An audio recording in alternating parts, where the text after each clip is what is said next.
Tingnan nyo guys, ang kapal ng snow. Yan yung bubong sa kapitbahay namin.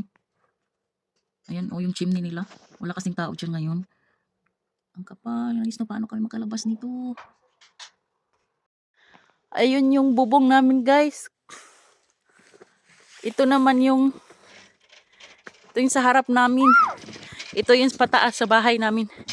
Ayun yung asawa ko tanggal ng snow. Para ako na sa ice age. No, hindi na kami makadaan dito. Ito yung kalsada. Aray ko nadulas. Ito yung kalsada. Kalsada yan dyan eh. Oh. Na ice age na tayo. Ang inuna lang namin yung way ng papunta sa lagayan ng kahoy namin pang sa pugon. Ayan, nandyan nakalagay eh. Sa dalawang na yan, lagayan. Ganito kapag 2 araw, 3 araw na walang hinto-hinto ang snow.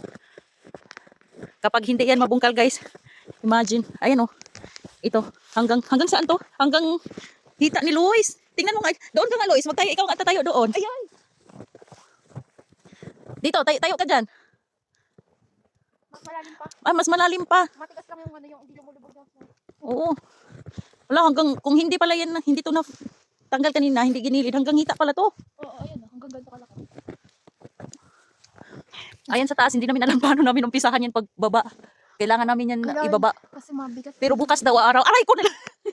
Yan, video. Vlogger. Survival vlog ata ito. Pinasukan ng nanay ko.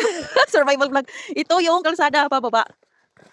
Hindi namin alam kung paano namin, ayan oh, Lalakarin yan. lalakarin. Kailangan namin yan palahin. Yung bubong naman ng kapitbahay namin oh.